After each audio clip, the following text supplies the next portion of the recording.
রজবের চাঁদ দেখিছে, সামনে শাবান, তারপর রমজান। শাবান রমজান পর্যন্ত আমার হায়াতকে পৌঁছায় দিও, অর্থাৎ হায়াত বাড়ায় দিও।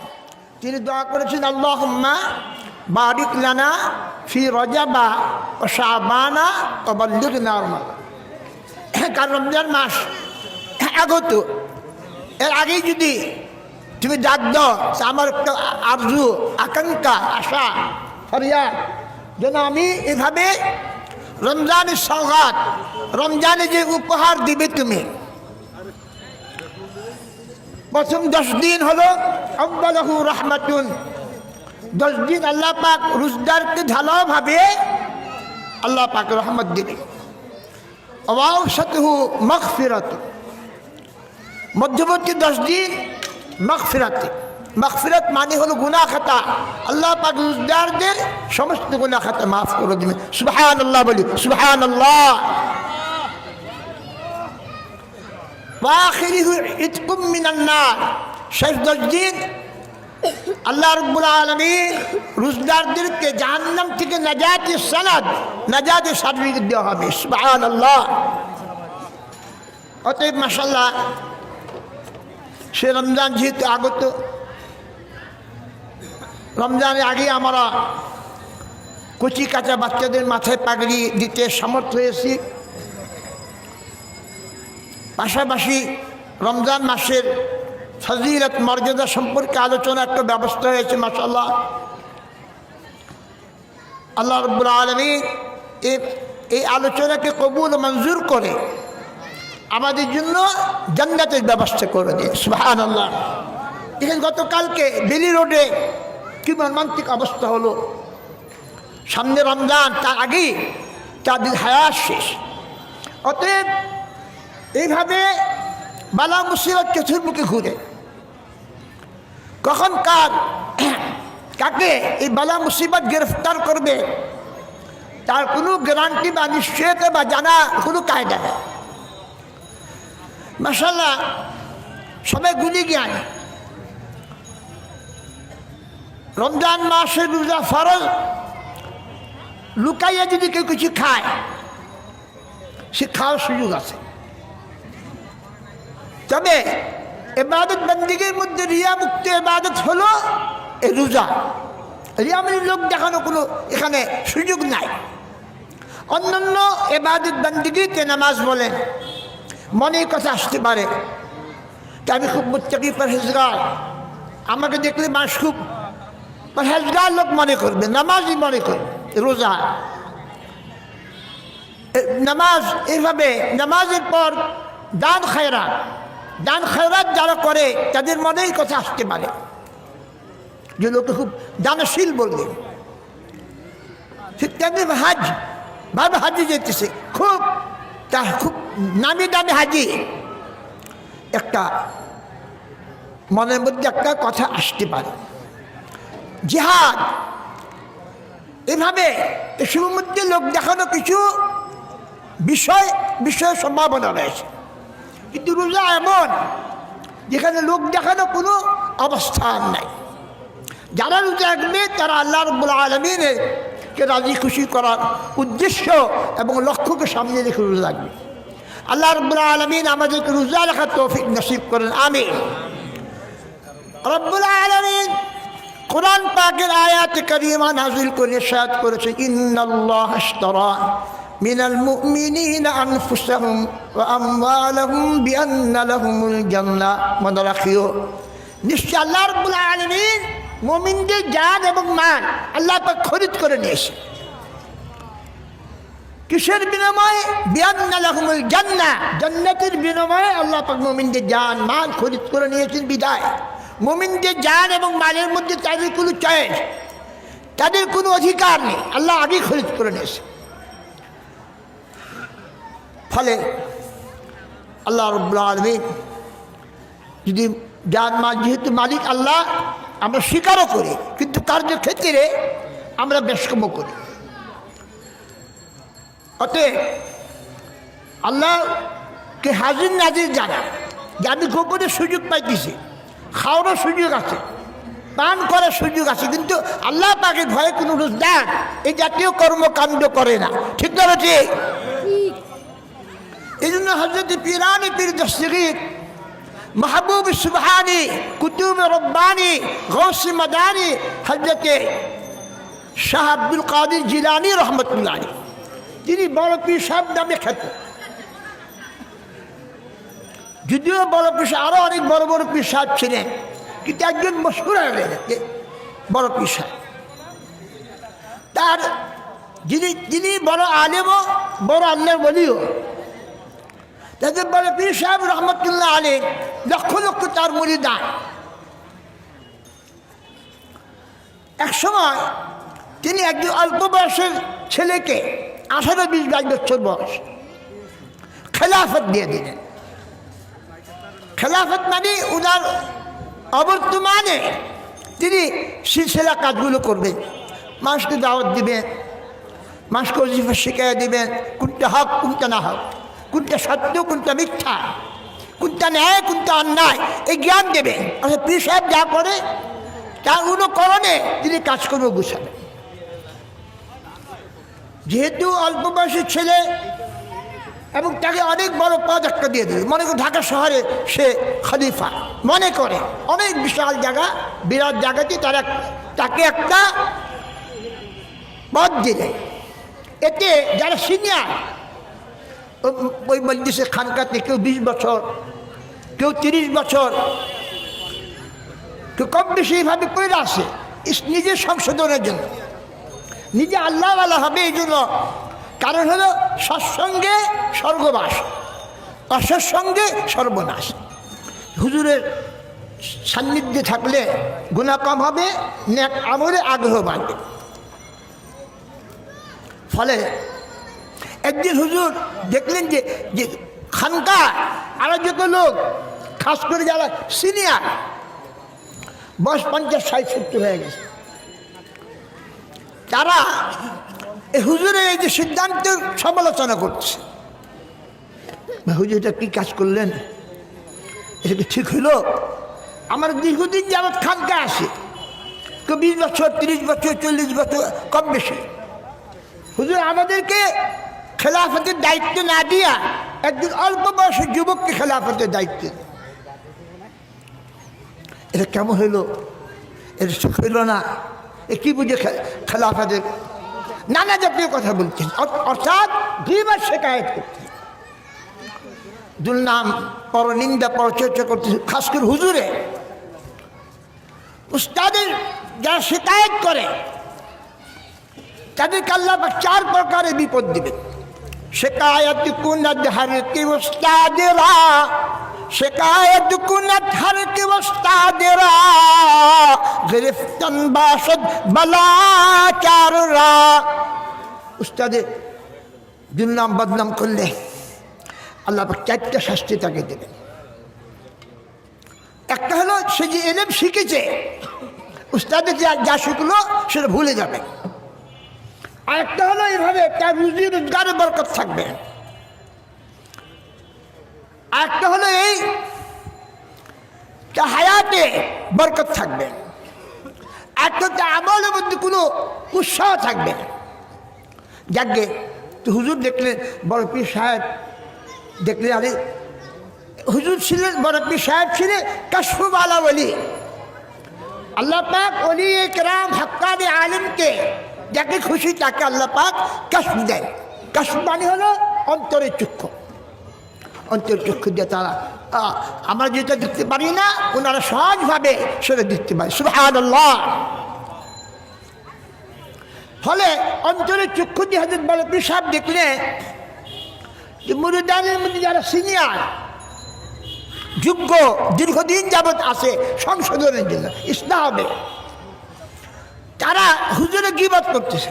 এতে হুজুর দেখলে আরে একটু ক্ষতি হইব, এখানে কষ্ট করে কিছু নিতে আসবে, একটু মারাত্মক ক্ষতি হবে, তাই হুজুর সিদ্ধান্ত নিলেন এদেরকে ক্ষতির থেকে বাঁচানোর জন্য। মাহে রমজান আসতেছে, আমার জন্য এভাবে রোজা অবস্থা গীবত শেখায়ত না করে। গীবত শেখায়ত করলে রোজার মারাত্মক ক্ষতি হবে।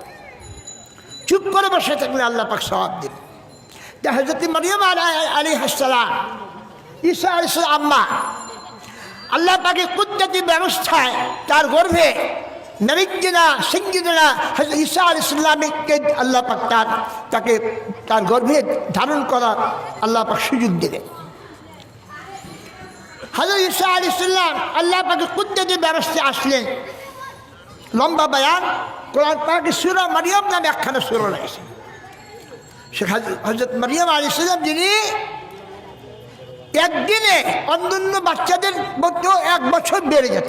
অন্যান্য বাচ্চারা 1 বছরে যতক্ষণ বাড়তে স্বাস্থ্যের দিক দিয়া, বডির দিক দিয়া, হযরত মারিয়াম আলাইহিস সালাম একদিনে ততটা বেড়ে যেতেন। সুবহানাল্লাহ। হযরত মারিয়াম আলাইহিস সালাম পেটে সন্তান আসলো। লম্বা কথা, আমাকে সংক্ষিপ্তভাবে কিছু বলতে হয়েছে, আমি এই জন্য লম্বা কিছু টান দেবো না। সংক্ষিপ্ত পথে কিছুক্ষণ বলে আপনাদের সাথে দোয়া নিতে আসলাম। এই মজলিসে আল্লাহ প্রিয় অনেক বান্দা এবং মহিলা মাশাআল্লাহ আছেন। ইখলাসের সাথে আমি যদি কিছু কথা বলি আর কেউ যদি ইখলাসের সাথে শুনে, আল্লাহ এইটাই কবুল করলে কাল কিয়ামতের ময়দানে আল্লাহ পাক আমাদের গুনাহ খাতা মাফ করে আমাদের জন্য জান্নাতে ফয়সালা করে দিবেন। সুবহানাল্লাহ। তো হযরত মারিয়াম আলাইহিস সালাম গর্ভে সন্তান আসলো। সন্তান আসার পর তিনি মৃত্যু কবলা হাজা অকুন্তু রাসিয়াম মানসিয়া, আক্ষেপ হায় এই সন্তান পেটে আসার আগে যদি আমি মরে যেতাম,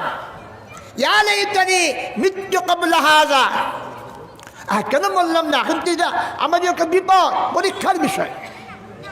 সন্তান কেন আসলো? জানিয়া আল্লাহ রাব্বুল আলামিন বুদ্ধি শিখালেন, মারিয়াম গো, যদি লোকজনের দুষ্কৃতিকারী মুনাফিক ফিতনা ফাসাদ করনে ওয়ালাদের সংখ্যা তোর কম না।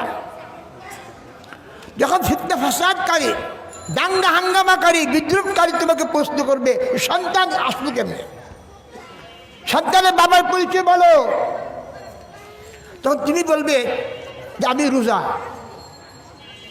ওই শরীয়তে রোজার ব্যক্তি কথা বললেও রোজার ক্ষতি হবে, প্রয়োজনীয় কথা ভিন্ন। তো মারিয়াম আলাইহিস সালাম সন্তান যখন প্রসব করবেন আল্লাহর হুকুমে, আল্লাহ পাক শিখাইলেন যে হ্যাঁ এবার ব্যবস্থা করে দিলাম, সব ডেলিভারি ব্যবস্থা করা হলো। ফাকুলি ওয়াশরাবি ওয়াকরি আইনান ফাইম্মা তারাইন্না মিনাল বাশারি আহাদা ফাকুলি ইন্নী নাযারতু লিররহমানি সাওমা ফালান উকাল্লিমাল ইয়াওমা ইনসিয়া। আল্লাহ পাক বিস্তারিতভাবে সূরা মারিয়ামে বলেছেন, খাও, এখানে গাছ নাড়া দো, খেজুর গাছ থেকে তাজা টাটকা এবং খুব দামি দামি খেজুর পড়বে, যেটা খাবে। ঠান্ডা পানি ঝর্ণা করে দিলাম, মিঠা পানির ব্যবস্থা করলাম। এভাবে সব ধরনের ব্যবস্থা, যাতে সন্তান প্রসবে কোনো অসুবিধা না হয়। হযরত মারিয়াম আলাইহিস সালাম এভাবে সন্তান প্রসব করলেন, বাচ্চা পয়দা হলো। আল্লাহর ব্যবস্থা কত সুমহান, কত সুধর ব্যবস্থা আল্লাহ পাক করেছে। ফলে এখন শয়তানিয়া খবর দিল জায়গায় জায়গায়, তারা মসজিদ, বেসরমুগি সব জায়গায় দেয়া, এখানে বসে রাখি, দেখো কে কী অবস্থা। ওই মারিয়াম ওখানে আসে, বেতুল্লাহ তিনি আসে, সে কান্ড ঘটাইছে। সে আল্লাহ পাকে কত পরীক্ষা, শত শত হাজার হাজার মানুষ এইভাবে তাকে ঘেরাও করল। এখন বলল বাচ্চার বাপকে আল্লাহ রাব্বুল আলামিন কুদরতি খেল দেরিতে আসে, কিন্তু স্থায়ীভাবে আসে। হযরতে মারিয়াম আলাইহিস সালাম, আমি রোজা, আমি তোমাদের সাথে কথা বলতে পারবো না। তখন যদি কথা তুমি জানতে হয় যে বাচ্চার বাবা কে, তখন বাচ্চাকে জিজ্ঞেস করো। মাস আরো খেপে গেল যে বাচ্চা মাত্র 1 ঘন্টা আগে জন্ম নিয়েছে, এই বাচ্চার আব্বা কিভাবে, বাচ্চা কিভাবে কথা বলবে? আল্লাহ পাকের কুদরতি ব্যবস্থায় আল্লাহ রাব্বুল আলামিন সাইয়্যিদনা হযরত ঈসা আলাইহিস সালামকে কুদরতি জবান দিলেন। সুবহানাল্লাহ। হযরত মারিয়াম, হযরত ঈসা আলাইহিস সালাম এইগুলো দেখতেছে, অবস্থা সব বারমুখী অবস্থা। তাকে হযরত মারিয়াম আলাইহিস ঘেরাও করবে, তাকে শাস্তি দেবে, তাকে অপরাধী দোষী সাব্যস্ত করবে। নাউজুবিল্লাহ। এই অবস্থায় ঈসা আলাইহিস সালামকে আল্লাহ পাক কুদরতি জবান দিয়ে দিলেন। জন্মের থেকে কয়েকজন কথা বলছে, তার মধ্যে ঈসা আলাইহিস সালাম অন্যতম। তখন তিনি মানসিকভাবে পারাপারি কারাকারি ফিতনা ফাসাদ সৃষ্টিকারী লোকদেরকে বললেন, ক্বালা ইন্নী আব্দুল্লাহ, আমি আল্লাহর বান্দা। আতানিয়াল কিতাব ওয়া জাআলানি নবিয়্যা, আমি তোমাদের জন্য আমি দুষ্কৃতিকারী নই, আমি অপরাধী নই, আমি কোনো গুনাহগার না। একখানা কিতাব দিয়ে আতানিয়াল কিতাব, হযরত ঈসা আলাইহিস সালাম কিতাব সাথে নিয়ে আসলেন। সেই কিতাবের নাম তো আমরা সবাই জানি, সেই কিতাব হলো ইনজিল। ওয়া আতিনাহুল ইনজিল ওয়াত তাওরাত। হযরত ঈসা আলাইহিস সালাম বলেন, আতানিয়াল কিতাব, আমি একখানা কিতাব নিয়ে খালি হাতে আসিনি। ওয়া জাআলানি নবিয়্যা, আল্লাহ পাক আমাকে নবুয়্যত রিসালাতে দায়ী, আমি নবী। এভাবে বাচ্চা মানুষ, বাচ্চা ঘন্টাখানেক আগে জন্ম নিয়েছে। সে বাচ্চা যখন কথা বলা শুরু করলো, মানে মানুষের টনক লড়ল, বুঝতে পারল আরে সাধারণ বাচ্চা নয়। এইভাবে হযরত মারিয়াম আলাইহিস সালাম, লম্বা ঘটনা, আমি সেদিকে যাচ্ছি না, আমার মূল উদ্দেশ্য হলো রমজান সম্পর্কে কিছু কথা বলা। এই জন্য রোজা রাখলাম, সময় পার হয় না, গীবত শিকায়ত করলাম, এতে মারাত্মক রোজার ক্ষতি হবে। রাসূল আকরাম সাল্লাল্লাহু আলাইহি ওয়াসাল্লাম এভাবে কত সাহাবাকে বললেন, ও সাহাবারা, যাতে গোস্ত লাগা আছে। সাহাবা কেরাম বললেন, যা হুজুর, আমি তো গোস্ত খাই নাই, সেহরির দিয়ে গোস্ত খাই নাই, কীভাবে লাগবে? না, আমি দেখতেছি তোমার যাতে গোস্ত লাগা আছে, এবং গোস্তটা কার সেটা বলে দিতে পারে। সুবহানাল্লাহ। অমুকে গোস্ত তোমার দাঁতে লাগানো হয়েছে। ফলে হযরতে রাসূল খুদা সাল্লাল্লাহু আলাইহি ওয়াসাল্লাম তিনি তাকে নসিহত করলেন, উপদেশ দিলেন, তাহলে তুমি নিশ্চয়ই গীবত শিকায়ত করেছো। এই জন্য রোজার মারাত্মক ক্ষতি গীবত শিকায়ত করা। এইভাবে দুর্নাম বদনাম পরনিন্দা পরচর্চা করলে রোজার মারাত্মক ক্ষতি হবে। মাশাআল্লাহ। এই জন্য মারিয়াম আলাইহিস সালাম এইভাবে বলেছিলেন যে আমি রোজা রেখেছি। ওই শরীয়তে রোজা রাখার কথা বললে রোজার ক্ষতি হতো। আমাদের শরীয়তে উম্মতি মুহাম্মাদিতে রোজা রেখে কথা বললে ক্ষতি হবে না, তবে পরনিন্দা পরচর্চা গীবত শিকায়ত করলে খুব সাবধানতার সাথে থাকতে হবে, এতে মারাত্মক রোজার ক্ষতি হবে। তাই ভাই দোস্ত আজিজ, আমরা এভাবে রোজা রাখবো, রোজা খুব হেফাজত করতে হবে। এই রোজা আমাদের জন্য একটা রিয়ামুক্ত আমল। এই রোজা আমাদের জন্য ইনশাআল্লাহ কামিয়াবি এবং জান্নাতে একটা ফেসলা করে দেবে ইনশাআল্লাহ। তা আমি বলতেছিলাম, হযরত পীর সাহেব রহমাতুল্লাহ আলাইহি তিনি ওই যে অল্প বয়সের একজনকে খেলাফতের দায়িত্ব দিলেন। এতে যারা সিনিয়র বয়স্ক দীর্ঘদিন যাবৎ হুজুরের খানকা করে আসে, তার খুব রাগ করলেন, কি ব্যাপার হুজুর যা করলেন কেন? আমাদের বাদ দিয়ে আমাদের দেখে না, উনাকে দিয়ে খেলাফত, এটা তো হুজুর ঠিক করে নাই। এই সে প্রতিদিন কিছু সময় বলে পীর সাহেবের গীবত শিকায়ত করতেছে, উনারই ছাত্র, উনারই মুরিদা। ফলে সে তো হুজুর দেখলে এদের গুনাহ থেকে বাঁচানো হবে। যেমনিভাবে আজকে মাহফিল রমজান উপলক্ষে বিভিন্নভাবে আমরা রোজায় যারা রোজা রাখার নিয়ত করেছে, তারা রোজার জন্য ঠিক হয়, আমল যেন সহি হয়, এবং আমরা যেন ফিতনার থেকে বেঁচে থাকতে পারি। এই জন্য মূল হলো এই মাহফিলের মূল উদ্দেশ্য।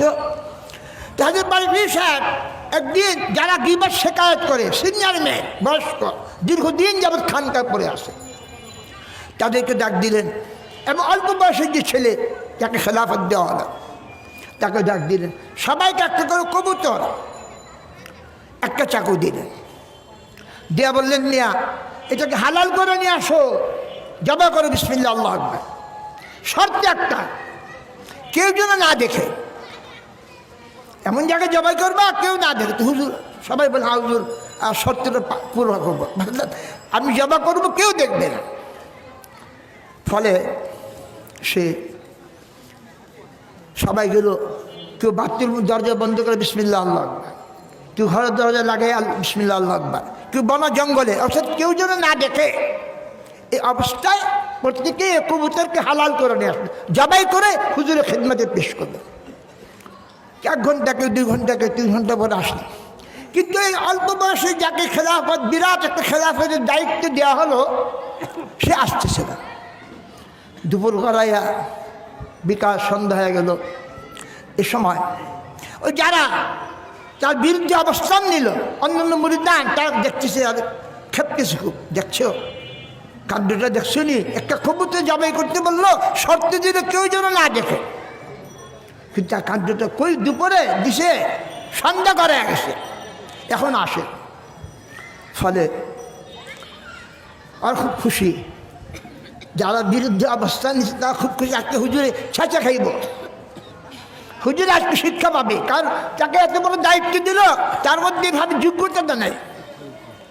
ফলে ওই যে অল্প বয়সের ছেলে, সে সন্ধ্যা বা রাত শুরু হইলো, রাতকে সে আসলো জ্যান্ত কবুতর নিয়ে আসলো, জ্যান্ত কবুতর নিয়ে আসলো, জবাই করে নেয়, খালি হাতে কবুতর ছুরি, জীবিত কবুতর এবং ছুরি নিয়ে আসলো। তারা হাসি শুরু করলো, যারা হুজুর বলছে জবাই করে নিয়ে আসছে, বসতেই বুঝে নেয়। এই আইসা কাঁদতেছে, তো হুজুর বলে কি ব্যাপার, তোমাকে না এটাকে হালাল করে জবাই করে নিয়ে আসতে বললাম, জবাই করো নি কেন? তখন তিনি বললেন, হুজুর আমি কোথাও 1 ইঞ্চি জায়গা খুঁজে পাই নাই যেখানে আমাকে কেউ দেখবে।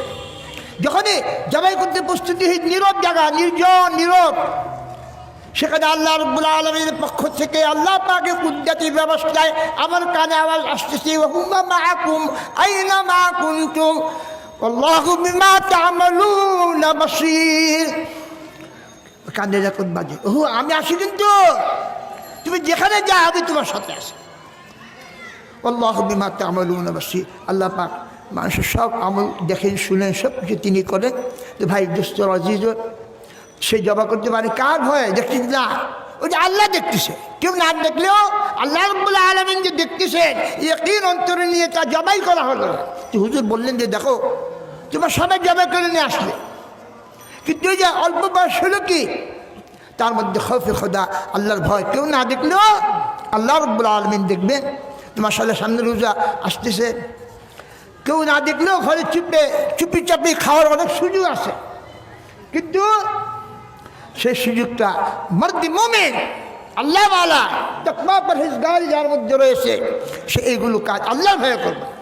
খুব তার জরুরত, খুব ক্ষুধা, খুব পিপাসায় সে কাতর, কিন্তু দেখে যে কেউ নাই ঠিকই, কিন্তু আল্লাহ রাব্বুল আলামিন দেখতেছে। আল্লাহ রাব্বুল আলামিন এইভাবে রোজার হক হুকুক আদায় করে আমল করার তৌফিক নসিব করেন। আল্লাহ ইখলাসের সাথে আমল করলে ইনশাআল্লাহ এই আমলকে আল্লাহ পাক খুব চড়া মূল্যে বেশি দামে আল্লাহ পাক খরিদ করবে। একটা আমল যদি আল্লাহ পাকের দরবারে কবুল ও মঞ্জুর হয়, আল্লাহ রাব্বুল আলামিন সেটাকে উসিলা করে সবাইকে আল্লাহ মাফ করে দেবে। আমরা সবাই ইনশাআল্লাহ দোয়া করব, আল্লাহ পাক যেন তাকওয়া পরহেজগারের সাথে আল্লাহ পাকের সমস্ত হুকুম আহকাম পালন করার তৌফিক নসিব করেন। মানুষের সন্তুষ্টির জন্য নয়, আল্লাহর সন্তুষ্টির জন্য অন্তরে আমরা কায়েম করতে পারি, সেই জাতীয় আমল করা আমাদের জন্য আল্লাহ পাক সহজ করে দেন। আমিন। ওয়া আখিরু দাওয়ানা আনিল হামদুলিল্লাহি রাব্বিল আলামিন। আসসালামু আলাইকুম ওয়া রাহমাতুল্লাহি ওয়া বারাকাতুহু।